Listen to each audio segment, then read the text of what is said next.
loves. Thanks for joining us for our first episode. This is our Coven Chat series where you're going to get to learn more about myself, Jen Heemsbergen. And me, Yuvia Espinoza. And we'll just chat, catch up, talk about things on our mind. We'll share these in between our main Survivor Story series.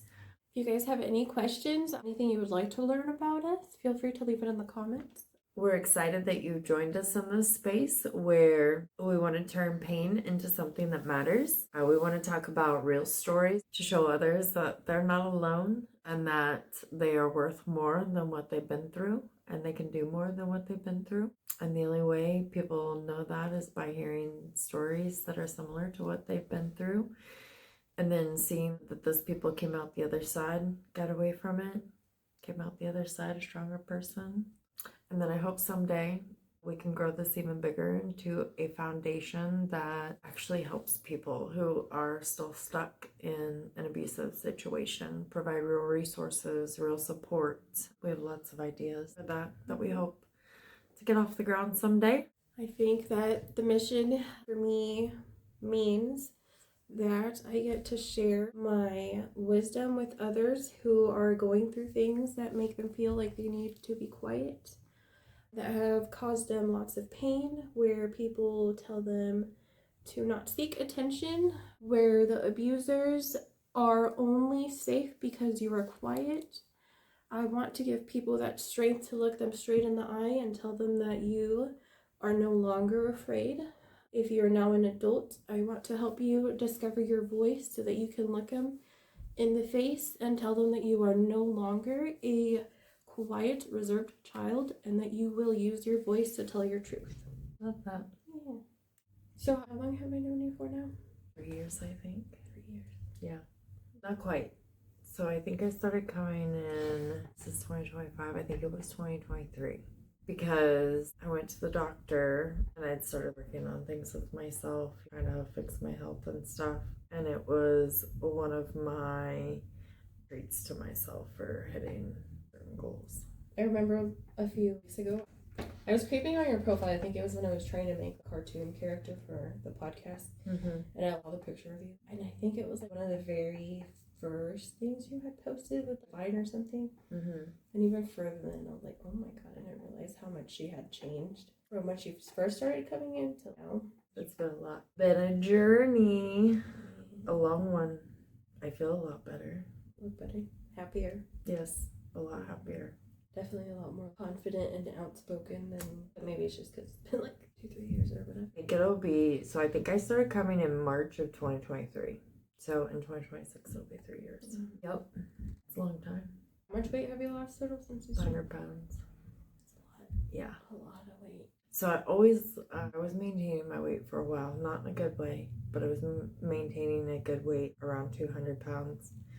And then COVID hit, but then I also started, that was when I was finally, Ethan and I were starting to really work on things together. And so, I don't know, feelings, going through a lot of emotions. I was eating a lot, and COVID, and there was nothing to do, so we weren't getting out of the house. And I stopped taking Adderall because it was not helping at all in any way, shape, or form, mentally or physically.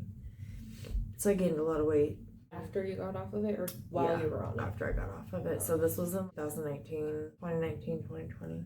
I think then you must have started coming right after, if you said 2019, probably 20. I don't think it was, because we closed down 2019. 2019. We had to shut down for 3 months. I was still at the back office.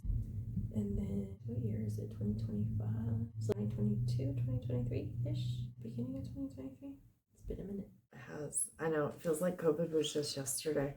It feels weird. Normally when we're talking, I don't get to actually look at you. My eyes are closed because you're doing my lashes. So it's weird to actually look at you as we're talking. So I actually saw a client one day. We were out in the bar, and I look over and she's staring at me, and I'm like, why is she staring at me? And then I look over again, and she's like, hi. And I couldn't tell who she was because I was so used to seeing her from the top of her head. I was like, I don't know why you look so different. What made you agree to do this podcast with me? Because our kids, they say we're cringe. I like your story. You understand what I want to do with it because of what you went through. So I think we can do a lot of really good things together because we have some similar trauma experiences.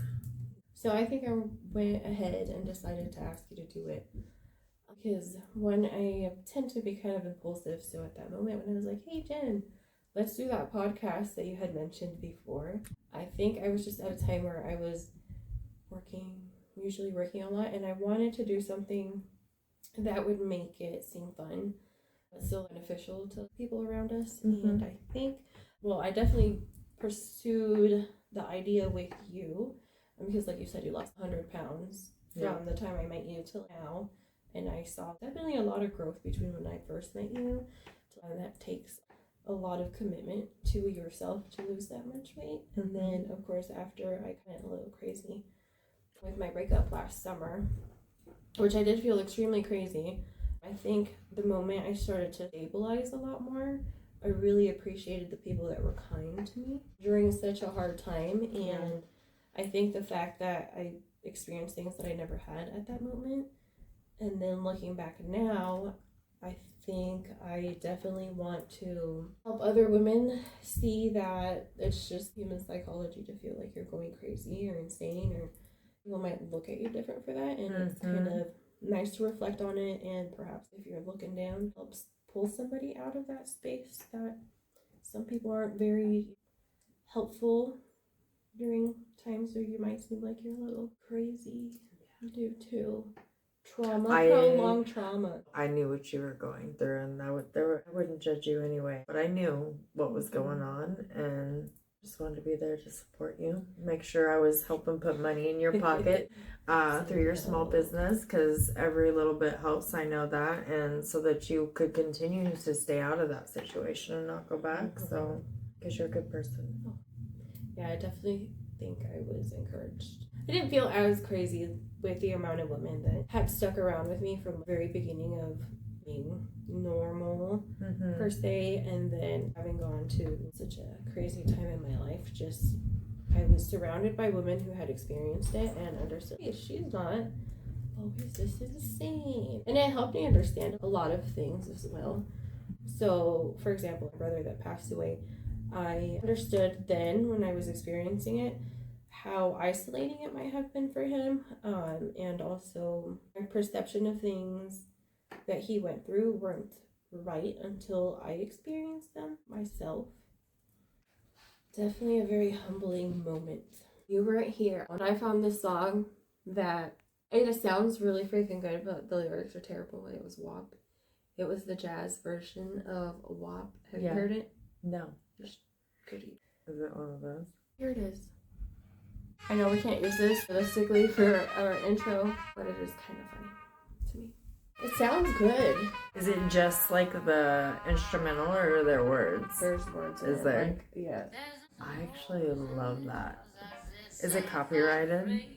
We have to share revenue, and it's only going to be a second. Maybe just not use the part where it actually says what. Crop like the blur what it's saying when it's cussing.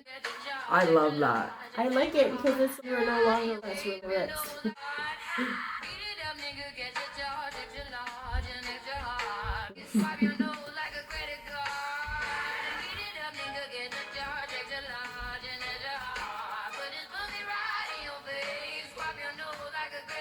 So like it's really fitting.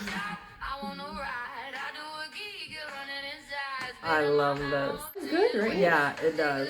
I want to add this to my Apple playlist. I've been listening to it. I actually made somebody play it at a bonfire, and they're like, "We don't like what it's saying, but we like the rhythm." We're like, it's really good, actually. Yeah. Who's actually singing it? Does it say who it is? I don't know. It's a sound crafted 770 or whatever. Which I don't know if it's AI, because a lot of stuff is a lot of AI artists now. This is soundcrafted.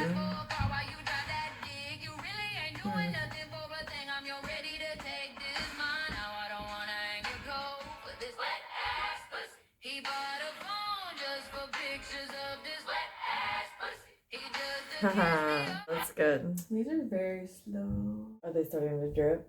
No, not yet. I did also find it admirable that what you do with your career and how You get to go on planes. Sometimes I don't know how I got there. It's a lot of fun. I'm very grateful for the company I work for and my career, but I want to do more. Right.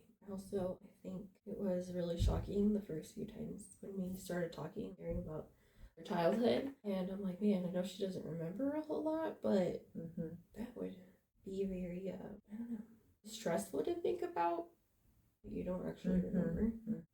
And there are things, I've had dreams about things, and I don't know if those are actually memories coming through my dreams, or if it's just things that my mind, I don't know. I don't know if that's actually real. So I can say that I remember certain things, but I also don't know if it's a memory or if it's a dream. Right. It's very weird.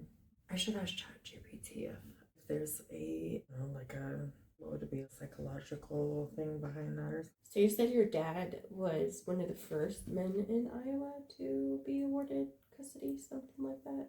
No, so it was just back in, I think it was 89. He got custody of my sister and I. It just wasn't very common back then. What was I going to ask? About your dreams. Yeah. If your dreams could be memories, or if your brain is, I guess, filling in the gaps for you.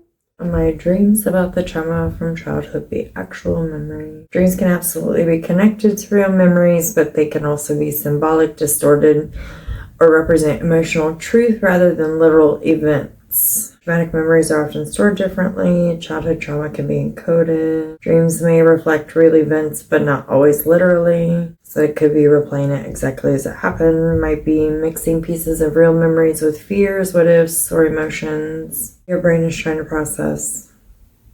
So it could be.